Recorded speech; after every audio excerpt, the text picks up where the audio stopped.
નમસ્કાર, ગ્લોબલ એક્સપ્રેસમાં તમારું સ્વાગત છે. હું આપની સાથે ચેતન. આજના અમેરિકાના તારીખ 26 મે 2026ના મુખ્ય સમાચારો વાત કરીશું. અમેરિકામાં રહો છો, અમેરિકાના રોજના અપડેટ જાણવા માટે ગ્લોબલ એક્સપ્રેસને સબસ્ક્રાઇબ કરવાનું ચૂકતા નહીં. આજના અમેરિકાના મુખ્ય સમાચારોની જો આપણે વાત કરીએ તો અમેરિકામાં સિટીઝનશીપ ટ્રેકિંગ સિસ્ટમ લાવવાની તૈયારીથી ખળભળાટ મચ્યો છે. ગુજરાતી અને ભારતીયોમાં ટ્રમ્પના નવા આદેશથી ઇમિગ્રેટ્સ અને ભારતીયોમાં ફફડાટ ફેલાઈ ગયો છે. પ્રવાસી અને કાયદાકીય હકો પર ઊભા થતા મોટા સવાલો શું છે તેમની ચર્ચા કરીશું. આ પછીના સમાચારોની આગળ વાત કરીએ તો એનઆરઆઈ નાગરિકો માટે લાલ બત્તી સમાન કિસ્સો. બેંક ખાતા અને ટેક્સના નિયમોમાં અજાણતા થતી આ નાની ભૂલો ફેરવાઈ શકે છે કાનૂની આફતમાં કરોડો રૂપિયાનું નુકસાન અને ભારે દંડનો વધી રહ્યો છે મોટો ખતરો. શું છે આ સમાચાર તેની વિગતે ચર્ચા કરીશું. આ પછીના સમાચારોની આગળ વાત કરીએ તો અમેરિકામાં ભણવા ગયેલા હજારો ભારતીય વિદ્યાર્થીઓનું ભવિષ્ય અધ્ધરતાલ થયું છે. જોબ માર્કેટમાં મંદી અને વિઝા સ્પોન્સરશિપ ઘટતા ઓપીટી સમાપ્ત થવાના આખરી દિવસો શરૂ. વતન પરત ફરવાની લટકતી તલવાર શું છે તેમની ચર્ચા કરીશું. આ બધા જ સમાચારોની આપણે વિગતે ચર્ચા કરી. આપ જોતા રહો ગ્લોબલ એક્સપ્રેસ.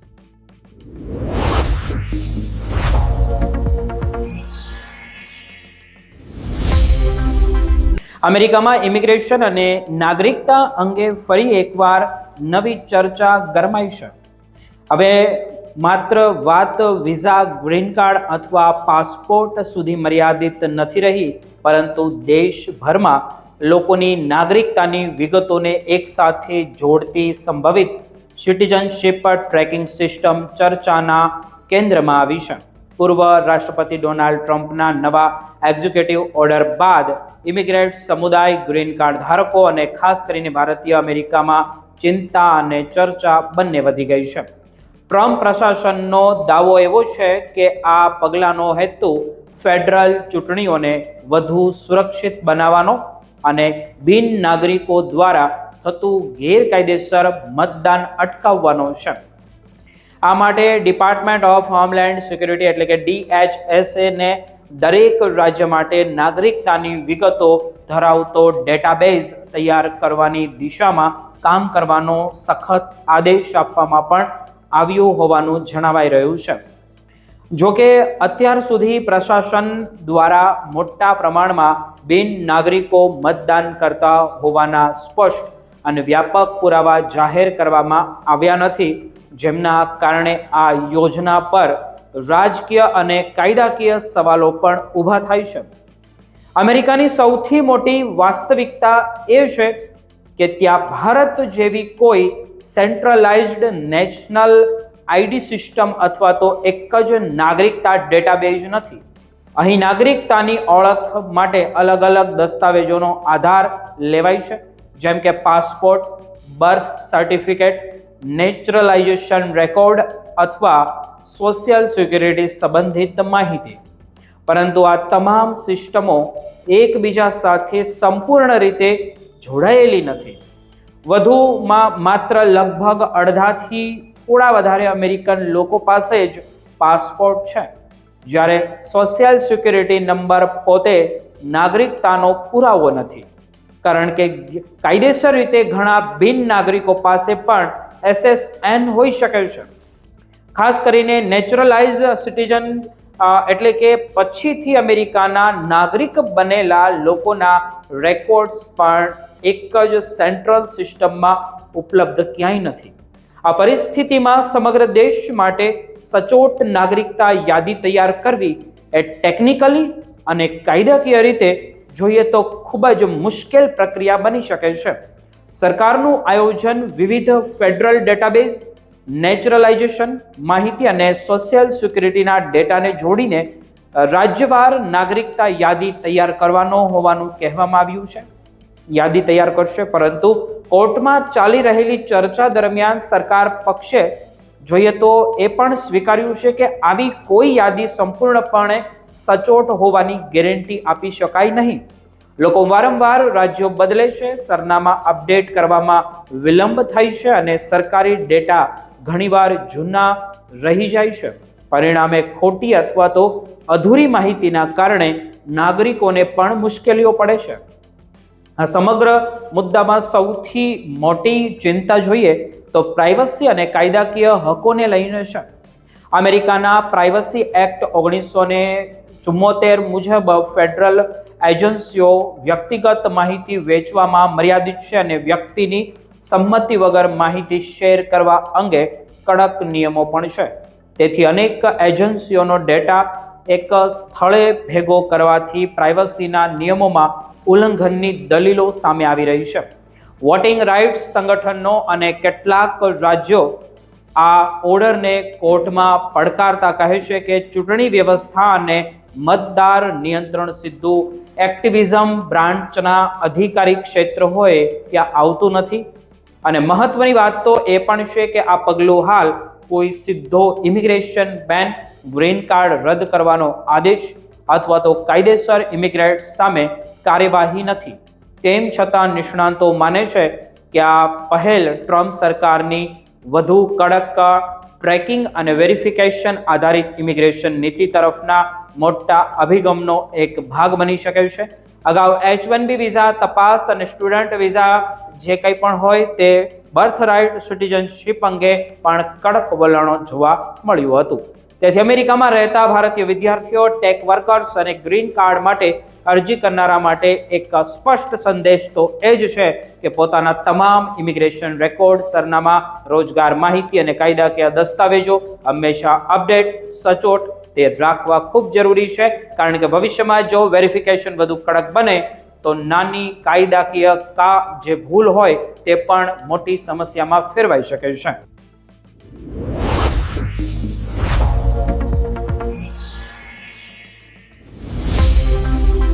અમેરિકામાં, યુકેમાં, કેનેડા કે ગલ્ફ દેશોમાં રહેતા લાખો ભારતીય અને ગુજરાતી NRI માટે ભારત સાથેનું નાણાકીય જોડાણ આજે પણ એટલું જ મહત્વનું છે. પરંતુ ઘણી વખત અજાણતા થતી નાની ભૂલો કરોડો રૂપિયાનું નુકસાન અને કાનૂની મુશ્કેલીનું કારણ કેવી રીતે બની શકે છે? સૌથી પહેલી અને સૌથી સામાન્ય ભૂલ તો એ છે કે ભારતમાં જૂનું સામાન્ય સેવિંગ એકાઉન્ટ ચાલુ રાખવું. ઘણા લોકો વિદેશ જતા રહે છે પરંતુ બેંકને પોતાનો નોન રેસિડેન્ટ સ્ટેટસ જણાવતા જ નથી. ફેમાના નિયમો મુજબ વિદેશમાં નોકરી અથવા તો રહેઠાણ શરૂ થયા પછી સામાન્ય સેવિંગ એકાઉન્ટ્સ રાખવું નિયમ વિરુદ્ધ ગણાઈ શકે છે અને તેની સામે ભારે દંડ પણ થઈ શકે છે. તેથી નિષ્ણાતો સલાહ આપે છે કે સામાન્ય એકાઉન્ટને સમયસર તમારે NROમાં કન્વર્ટ કરવું અને વિદેશની આવક માટે NRE એકાઉન્ટ ખોલાવવું જરૂરી છે. બીજી મોટી ભૂલ છે પાન કાર્ડ અને KYC સ્ટેટસ અપડેટ ન કરાવવું. પાન કાર્ડ ભારતમાં દરેક નાણાકીય વ્યવહારનું કેન્દ્ર છે અને જો તેનું સ્ટેટસ યોગ્ય રીતે અપડેટ ન હોય તો TDS વધારે કપાઈ શકે છે અને ટેક્સ રિફંડ અટકી શકે છે અને DTAA જેવા મહત્વના લાભો પણ મળતા નથી. ઘણીવાર NRI ને લાગે છે કે પાન આધારિત જે લિંકિંગ જ મુખ્ય બાબત છે, પરંતુ વાસ્તવમાં બેંક અને નાણાકીય સંસ્થાઓમાં નોન રેસિડેન્ટ KYC અપડેટ કરાવવું એટલું જ જરૂરી છે. ત્રીજી મોટી ભૂલ છે DTAA એટલે કે ડબલ ટેક્સેશન એડવાન્સ એગ્રીમેન્ટનો લાભ ન લેવો. ભારતના અનેક દેશો સાથે કરાર હોવાથી NRO FD પર લાગતો ઊંચો TDS ઘટાડી શકાય છે, પરંતુ તેના માટે સમયસર ફોર્મ 10F અને ટેક્સ રેસિડેન્સી સર્ટિફિકેટ જમા કરાવવું પડે છે. આ પ્રક્રિયા ન કરનાર ઘણા NRI દર વર્ષે મોટી રકમ ગુમાવે છે. મિલકત વેચતી વખતે પણ ઘણી મુશ્કેલીઓ તેમને ઊભી થાય છે. નિયમ મુજબ ખરીદનાર ઘણીવાર આખી વેચાણ કિંમત પર TDS કાપે છે, જેમના કારણે વેચનારના લાખો રૂપિયા અટવાઈ જાય છે. મિત્રો, આથી નિષ્ણાંતો લોઅર ડિટેક્શન સર્ટિફિકેટ અગાઉથી મેળવવાની સલાહ આપે છે, જેથી ટેક્સ માત્ર અંદાજિત નફા પર જ કપાય. બીજી તરફ મ્યુચ્યુઅલ ફંડ અને ડીમેટ એકાઉન્ટમાં જે નોમિની ન ઉમેરવાય પણ ગંભીર ભૂલ બની શકે છે. જો નોમિનેશન ન હોય તો મૃત્યુ પછી પરિવારને સંપત્તિ મળવામાં વર્ષો લાગી શકે છે અને કોર્ટ પ્રક્રિયા સુધી જવું પડી શકે છે. એનઆરઆઈ માટે રોકાણ સંબંધિત નિયમોમાં પણ સાવચેતી ખૂબ જરૂરી છે. એનઆરઆઈ બન્યા પછી નવું પીપીએફ ખોલાવી શકાતું નથી અને post office, small saving scheme અથવા તો ખેતીની જમીન ખરીદવા અંગે ફેમાના સ્પષ્ટ નિયમો પણ છે. ઘણા લોકો અજાણતા આ ક્ષેત્રોમાં રોકાણ કરીને પછી કાનૂની મુશ્કેલીઓમાં ફસાઈ જાય છે. એટલું જ નહીં, ભારતમાં ટેક્સેબલ આવક હોવા છતાં જે આઈટીઆર ન ભરવી પણ ગંભીર ભૂલ છે. રિટર્ન ન ભરવાથી દંડ, વ્યાજ અને ટીડીએસ રિફંડ ગુમાવવાનો સૌથી મોટો એનઆરઆઈનો ખતરો તેમને રહે છે. સૌથી મહત્વની બાબત તો એ છે કે રેસિડેન્શિયલ સ્ટેટસ યોગ્ય રીતે જાહેર કરવો, કારણ કે ઇન્કમ ટેક્સ અને ફેમા બંનેમાં તેની વ્યાખ્યા અલગ જ હોય છે અને ખોટું ડિક્લેરેશન ભારે પેનલ્ટી તમને આપી શકે છે. સાથે સાથે કરન્સી જે રિસ્કને અવગણવું પણ ન જોઈએ, તે પણ નુકસાનકારક છે, કારણ કે કાગળ પર દેખાતો નફો વિદેશી કરન્સીમાં બદલાતા ઘણી વખત ઓછો થઈ જાય છે. જોકે જો અજાણતા ફેમાનું ઉલ્લંઘન થઈ ગયું હોય તો પણ કાયદામાં કમ્પાઉન્ડિંગ જેવી રાહત ઉપલબ્ધ છે. અંતે નિષ્ણાતો એવું કહે છે કે એનઆરઆઈ માટે સફળ ફાઇનાન્શિયલ પ્લાનિંગનો અર્થ માત્ર પૈસા કમાવામાં જ નથી, પરંતુ ફેમા, ટેક્સ અને બેન્કિંગ નિયમોની સાચી સમજ સાથે સમયસર યોગ્ય પગલાં લેવામાં આવે તો જ તે લાભ આપે છે. કારણ કે એક નાની બેદરકારી, એક નાની ભૂલ જીવનભરની અમેરિકન ડ્રીમ જે પણ તમારું હોય તેને ઉપર પાણી ફેરવી શકે છે.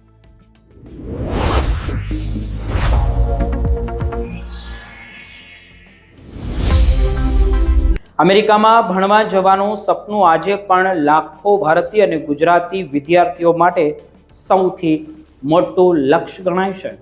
પરંતુ હવે આ સપનાની પાછળની હકીકત ઘણા પરિવારોને ચિંતામાં મૂકી રહી છે. બોસ્ટન યુનિવર્સિટીમાંથી માસ્ટર પૂર્ણ કરનારી 23 વર્ષની ગુજરાતી યુવતી સાક્ષી પટેલની કહાની આજે હજારો આંતરરાષ્ટ્રીય વિદ્યાર્થીઓની સ્થિતિને ઉજાગર કરે છે. મારે તમને જણાવવી છે, ધ્યાનથી સાંભળજો. નાનપણથી અમેરિકામાં ભણીને ન્યુયોર્ક જેવા મોટા શહેરમાં સારી નોકરી કરવાની તેમની ઈચ્છા હતી, પરંતુ હાલ તે જીવનના સૌથી મુશ્કેલ તબક્કામાંથી પસાર થઈ રહી છે. મે 2025માં ફાઇનાન્સ મેનેજમેન્ટમાં ડિગ્રી મેળવ્યા બાદ હવે તેનું વર્ક ઓથોરાઇઝેશન એટલે કે ઓપીટી આગામી 2 મહિનામાં સમાપ્ત થવાનું છે. જો આ સમયગાળામાં તેને પોતાના ક્ષેત્રમાં અથવા તો H-1B વિઝા સ્પોન્સર કરી શકે તેવી નોકરી નહીં મળે તો તેની પાસે ભારત પાછા ફરવા સિવાય બીજો કોઈ જ વિકલ્પ રહ્યો નથી. તેણે મીડિયા સાથે વાતચીતમાં જણાવ્યું કે નોકરી શોધવાનો અનુભવ અત્યારે સુધી જોઈએ તો ખૂબ જ નિરાશાજનક રહ્યો છે અમેરિકામાં મારે. હાલ તે એક નોન પ્રોફિટ સંસ્થામાં બિઝનેસ એનાલિસ્ટ તરીકે કામ કરે છે અને આશા રાખે છે કે યોગ્ય તક મળશે તો 2 વર્ષના જે એક્સટેન્શન માટે લાયક બની શકશે. પરંતુ સાક્ષી એકલી નથી.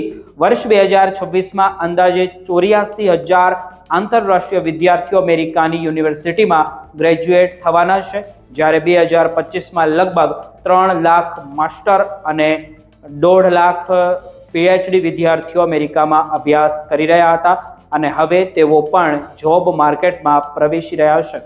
પરંતુ મુશ્કેલી તો એ છે કે અમેરિકામાં એન્ટ્રી લેવલ નોકરીની સંખ્યા સતત ઘટી રહી છે.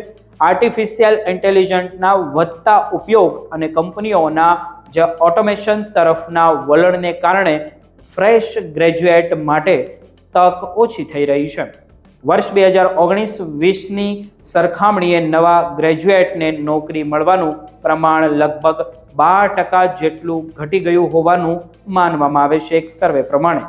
એક સમય હતો જ્યારે સ્ટેમ્પ એટલે કે સાયન્સ, ટેકનોલોજી, એન્જિનિયરિંગ અને મેથ જે ક્ષેત્રમાં વિદ્યાર્થીઓને ઝડપથી નોકરી મળી જતી હતી, પરંતુ હવે તેની જોઈએ તો સ્થિતિ એકદમ બદલાઈ ગઈ હોય તેવું આપણે બધા જોઈ રહ્યા છીએ અને ઘણા હોશિયાર વિદ્યાર્થીઓ તથા પીએચડી ધારકો પણ યોગ્ય તક માટે સંઘર્ષ કરી રહ્યા છે. સૌથી મોટો પડકાર ઇમિગ્રેશન સ્ટેટસ અને વિઝા સ્પોન્સરશિપનો છે. ઘણી કંપનીઓ આંતરરાષ્ટ્રીય વિદ્યાર્થીઓ હોવાનું જાણ્યા પછી સંપર્ક કરવાનું પણ ટાળી શકે છે કે ટાળી દે છે. CNBCના એક અહેવાલમાં આપણે જોઈએ તો 2023માં વિઝા સ્પોન્સરશિપ ઓફર કરતી નોકરીઓનું પ્રમાણ 10.9% હતું, જે હવે ઘટીને માત્ર 2.6% સુધી આવી ગયું છે. ખાસ કરીને આઈટી સેક્ટરમાં મંદી આવતા H1B વિઝા સ્પોન્સર કંપની અને તેની સંખ્યા જોઈએ તો તે ઘટી છે. પરિણામે ઘણા વિદ્યાર્થીઓ હવે અમેરિકા છોડીને કેનેડા, યુકે અથવા તો પોતાના વતન એટલે કે ભારત જવાનું વિચારી રહ્યા છે. જેમને નોકરી મળી છે તેઓ પણ સૌથી પહેલા એજ્યુકેશન લોન પૂરી કરવાની દોડમાં છે, કારણ કે નોકરીની સુરક્ષા અંગે કોઈ તેમને ખાતરી જ નથી કે તે આગળ રહેશે કે નહીં. બીજી તરફ અમેરિકી સરકાર દ્વારા સ્ટુડન્ટ વિઝા ઇસ્યુ કરવાની ગતિ ધીમી પડતા અને ભણતરના વધતા ખર્ચને કારણે હવે ઘણા વિદ્યાર્થીઓ પોતે પણ અમેરિકા જવાના નિર્ણય પર ફરી વિચાર કરી રહ્યા છે. નિષ્ણાંતોના અહેવાલોની ચેતવણીઓ એવી છે કે જો આંતરરાષ્ટ્રીય સ્ટેમ્પ વિદ્યાર્થીઓની સંખ્યામાં મોટો ઘટાડો થશે તો આગામી દાયકામાં અમેરિકાની અર્થવ્યવસ્થાને અબજો ડોલરનું નુકસાન થઈ શકે છે. એટલે આજે પ્રશ્ન માત્ર વિદ્યાર્થીઓના સપનાનો નથી, પરંતુ અમેરિકાના ભવિષ્ય અને તેની અર્થવ્યવસ્થાનો પણ બની ગયો છે.